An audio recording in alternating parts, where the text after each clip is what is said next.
السلام علیکم ورحمۃ اللہ وبرکاتہ۔ ورحمۃ اللہ وبرکاتہ۔ نحمدہ ونصلی علی رسولہ الکریم، اما بعد فاعوذ باللہ من الشیطان الرجیم، بسم اللہ الرحمن الرحیم۔ اقرأ باسم ربک الذی خلق، خلق الانسان من علق۔ آمنت باللہ صدق اللہ العظیم وصدق رسولہ النبی الکریم، ونحن علی ذلک لمن الشاہدین والشاکرین، فالحمد للہ رب العالمین۔ اسٹیج پہ تشریف فرما معزز علماء ملت اسلامیہ، سادات کرام، دور و نزدیک سے آئی ہوئی سنی عوام، کچھ عرض و معروض کا سلسلہ شروع کرنے سے پہلے آئیے ہم اور آپ انتہائی ادب و احترام کے ساتھ بارگاہ رسالت میں درود و سلام کا نذرانِ محبت پیش کر لیں۔ اللہم صلی علی سیدنا مولانا محمد وآلہ وصحبہ بارک وسلم، صلاۃ و سلام علیک یا رسول اللہ۔ شاعر مشرق ڈاکٹر اقبال نے کہا تھا، حور و فرشتہ ہیں اسیر میرے تخیلات میں، میرے وجود سے خلل تیری تجلیات میں، تو نے یہ کیا غضب کیا مجھ کو بھی فاش کر دیا، میں ہی تو ایک راز تھا سینہ کائنات میں۔ حضرات، اس دنیا کائنات میں بے شمار لوگ آئے، بے شمار مذاہب چلے، بہت ساری سنستھاؤں نے جنم لیا۔ انسان دوسرے انسان کو قانون اور ضوابط کی گتھیوں میں الجھاتا رہا۔ اللہ رب العالمین نے ان انسانوں کی ہدایت کے لیے انبیاء اور رسول کو بھیجا۔ سرکار آدم علیہ السلام ساری آدمیت اور انسانیت کو اس دنیا میں لے کے جلوہ گر ہوئے۔ سرکار نوح علیہ السلام تک کا ایک دور ہے۔ سرکار نوح علیہ السلام کے بعد تاریخ ایک موڑ لیتی ہے۔ اس کے بعد اللہ رب العالمین نے انسانیت کو دوبارہ حضرت نوح علیہ السلام کے حوالے سے آباد فرمایا، اور اس کے بعد حضرت عیسیٰ علیہ السلام تک انسانیت کی ایک لمبی تاریخ ہے، اور اس کے بعد 570 برس کا زمانہ اندھیروں میں گزرا ہے۔ انسان مالک حقیقی کو بھول چکا تھا۔ ہندوستان کی سرزمین پہ جینے بسنے والے لوگوں، ہندوستان کی سرزمین کا سنویدھان اس بات کی اجازت دیتا ہے، دستور ہند آرٹیکل نمبر 25 کے تحت ہر انسان کو اپنے مذہب و ملت کو ہندوستان کی سرزمین پر آزادی کے ساتھ بیان کرنے کا حق ہے۔ میں بتانا یہ چاہتا ہوں کہ دنیا کے اندر بے شمار لوگ آئے، کائنات عالم میں ایک سے ایک ہستیاں آنکھ کھولتی رہی، اور اس کے بعد اپنے اپنے کرتوت اور کارناموں کے ساتھ لوگوں کو متعارف کروایا ہے۔ میں بتانا یہ چاہتا ہوں کہ زمین کے بارے میں انسانوں کا تصور یہ تھا کہ زمین سے ہمیں انگ ملتا ہے، زمین سے ہمیں اناج ملتا ہے، زمین سے ہمیں فصل گل و شبنم ملتے ہیں، اس لیے زمین کو خدا ماننا ضروری ہے۔ یہ انسان زمین کے سامنے سر مار رہا تھا۔ زمین کے سینے کو جب پتھر نے چیرا تو یہ انسان زمین سے سر اٹھا کے پتھر کو خدا قرار دیتا ہے۔ پتھر کے سینے کو جب لوہے نے پہ پھاڑ دیا تو اس انسان نے پتھر کو چھوڑا، لوہے کی عبادت شروع کی ہے۔ جب لوہے کو آگ نے پگھلا دیا تو اس انسان نے آگ کی پوجا شروع کر دی ہے۔ آگ کو جب پانی نے بجھایا تو اس انسان نے پانی کے سامنے سر مارنا شروع کر دیا۔ جب پانی کو چاند کی چاندنی نے بھوچال کی پوزیشن میں ڈالا ہے تو اس انسان نے زمین سے سر اٹھایا ہے اور چاند کو اپنا خدا قرار دیا ہے۔ اور جب چاند کی روشنی کو سورج نے شیش کر لیا ہے تو اس انسان نے چاند سے اپنا سر اٹھایا ہے اور سورج کو اپنا خدا قرار دیا ہے۔ جب یہ ساری طاقتوں کے سامنے انسان جان سر مار رہا تھا، ایسے عالم میں جب رسول کائنات صلی اللہ علیہ وسلم نے مقام صحبہ میں ڈوبے ہوئے سورج کو پلٹایا تھا، تب کائنات عالم کے اندر ایک انقلاب برپا ہوا، لوگوں کے ذہن میں ایک خیال پیدا ہوا، کیوں نہ ان کو خدا مان لیا جائے کہ انہوں نے چاند کو پلٹا دیا ہے۔ میرے مصطفیٰ کی زمین سے زیادہ طاقت ہے، میرے مصطفیٰ کی چاند سے زیادہ طاقت ہے، زمین کے ذرے ذرے کو میرے مصطفیٰ نے کنٹرول میں کر لیا ہے۔ سراقہ کے گھوڑے کو زمین میں دھنستے ہوئے دیکھا، انگشت مبارک سے اشارہ کیا تو سراقہ کا گھوڑا زمین سے باہر آ گیا۔ میرے رسول نے چمکتے ہوئے چاند کو ایک اشارے انگشت سے جب اشارہ کیا ہے تو چاند نے اپنا محبت بھرا سینہ چاک کر دیا ہے۔ ڈوبے ہوئے سورج کو میرے مصطفیٰ نے پلٹا دیا ہے۔ تو لوگوں کا ذہن یہی تھا کہ جس کے پاس طاقت ثابت ہو جائے اسی کو خدا مان لیا جائے۔ میرے مصطفیٰ نے اعلان کیا، سدرۃ المنتہا کی بلبل باغ نبوت میں آ کے چہچہانے لگی، یا رسول اللہ انہیں کنونس کیجئے، جس طرح یہ لوگ اگلوں کو خدا ماننے کے لیے تیار ہو گئی ہے، آپ کو بھی خدا ماننے کے لیے تیار ہو جائے۔ قل انما انا بشر مثلکم یوحی الی، اے رسول آپ ان سے کہہ دیجئے اے لوگوں میں خدا نہیں ہوں، ظاہری شکل و شباہت میں تمہارے جیسا انسان ہو، میرے پاس وہی آتی ہے۔ میرے مصطفیٰ نے مزاج یہ دیا، خدا وہ ہے جس نے زمین کو پیدا کیا، خدا وہ ہے جس نے آسمان کا لاجوردی شامیانہ بنایا، خدا وہ ہے جس نے فصل گل و شبنم کو پیدا کیا، خدا وہ ہے جس نے انسانوں کو جینے کا مزاج عطا فرمایا، خدا وہ ہے جو زندگی اور موت کا مالک ہے، خدا وہ ہے جو کائنات کے ذرے ذرے کا مالک ہے۔ اسی وجہ سے میرے رسول نے ذہن دیا، ان اللہ ربی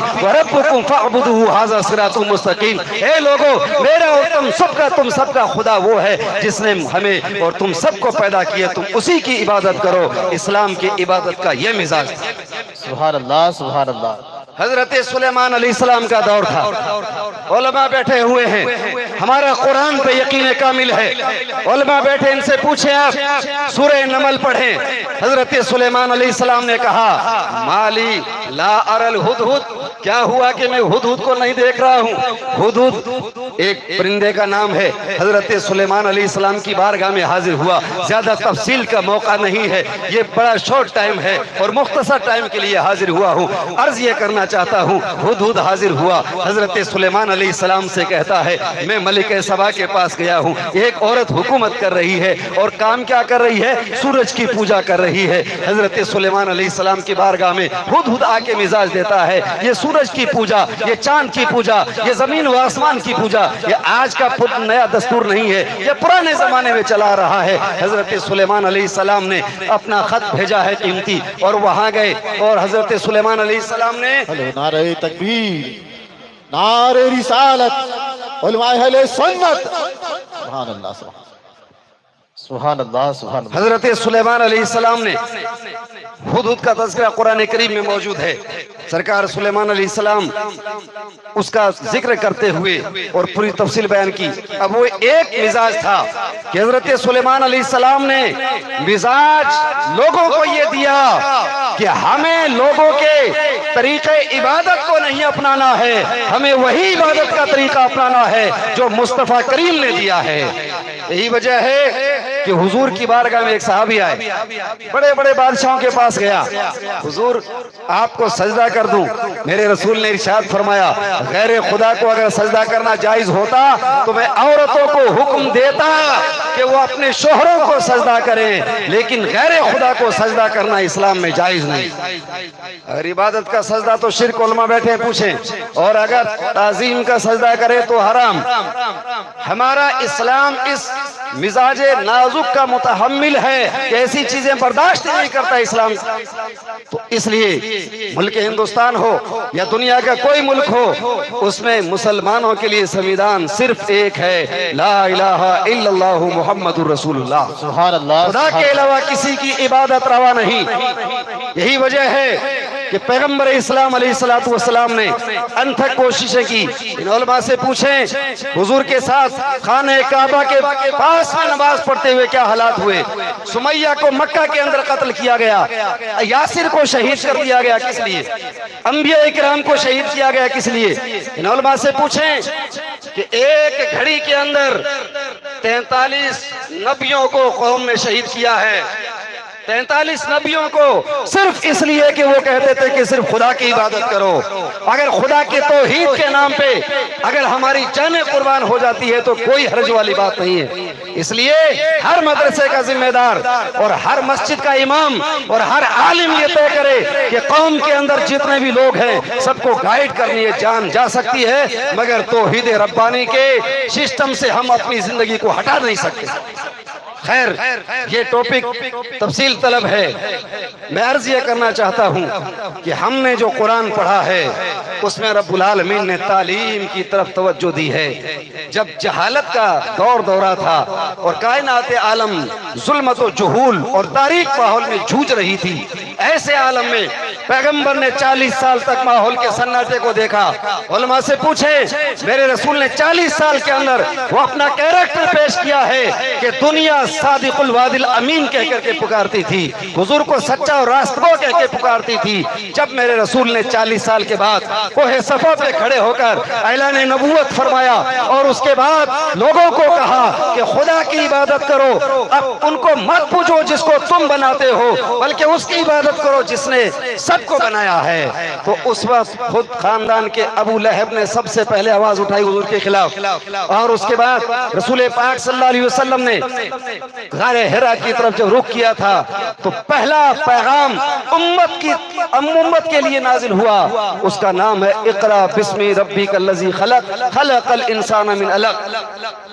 مجھے بتائیں کہ قرآن آنے سے پہلے، پیغمبر کے اعلان نبوت سے پہلے کیا دنیا کے اندر کوئی عبادت نہیں کرتا تھا؟ دنیا میں انسان نہیں آباد تھے آباد، لیکن خدا کو بھول چکے تھے.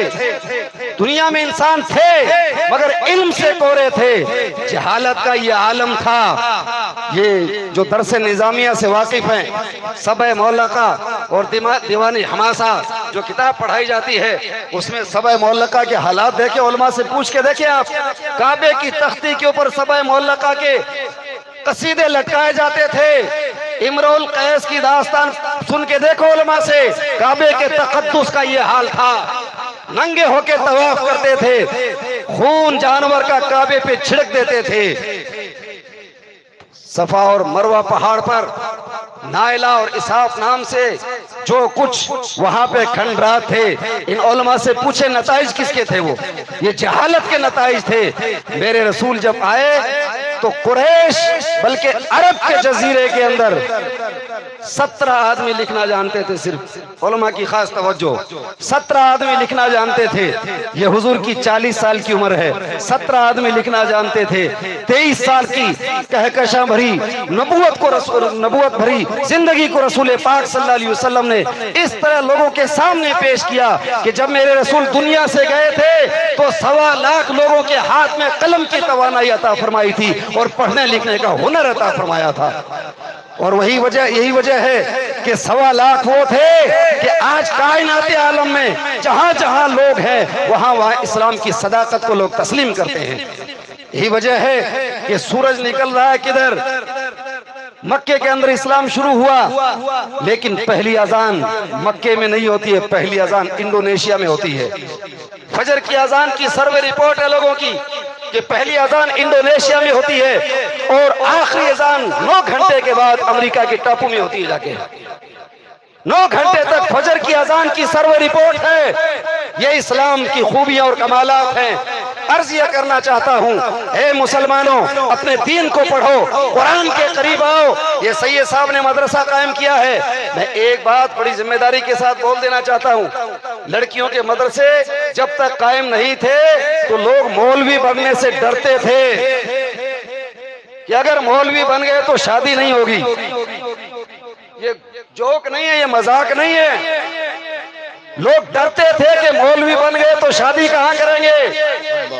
یہ سادات کے قدموں کی برکتیں جنہوں نے مدرسے قائم کیے اور لڑکیوں کے مدرسے قائم کر کے مولویوں پہ احسان کیا کہ آج ان کو خوشی کے ساتھ لڑکیاں مل رہی ہیں. یہ حالات بیتے ہوئے ہیں یارو. لوگوں کی داڑھیاں اڑا دی گئی ہے. جب علم نہیں ہوتا تو جہالت یہ کام کرواتی ہے. جب یہ لڑکیوں کے مدرسے بنے ہیں تو میرے پاس فون آ رہے ہیں، حضرت لڑکی ہے عالمہ بن چکی ہے، کوئی عالم چاہیے. آج فون آ رہے کہ عالم چاہیے لڑکا، اور کل وہ تھا کہ اگر باپ کسی کو عالم بنا دیتا اس کو سوچنا پڑتا تھا رشتہ کہاں کریں گے۔ اس لیے ہر علاقے سے لوگ اکٹھے ہوئے ہیں، آپ لوگ اس بات کو اپنے پلے باندھ کے جائیں، جیسے کہ مجھ سے پہلے سید صاحب نے کہا کہ ہر علاقے کے اندر لڑکیوں کا ایسا مدرسہ قائم کرنا ہے جس مدرسے کے اندر لڑکی دین سیکھ کر اور اس میں اپنے آنے والی نسل کی حفاظت کر سکے۔ نعرہ تکبیر، یہ جو نعرہ تکبیر، نعرہ رسالت، نعرہ رسالت، حضرت مولانا ہاشم صاحب قبلہ، نعرہ تکبیر۔ آپ لوگ تشریف تشریف رکھیں، رکھیں، آپ لوگ جہاں جگہ ہے آپ کی بیٹھ جائیں۔ آپ حضرت تشریف رکھیں، حضرت ابھی تشریف نہیں لائے، آپ حضرت بیٹھ جائیں اپنی جگہ پہ۔ ارے حضرت آئیں گے نا تو اس طرح گاڑی پہ آئیں گے، آپ لوگ ٹینشن مت لیجئے، آپ حضرت چھو بالکل نہیں سکیں گے آپ۔ جیسی حضرت آئیں گے اطلاع ہو جائے گی۔ آپ لوگ تشریف رکھیں، بس آگے کا بیان شروع ہونے والا، آگے کا پروگرام چلے گا۔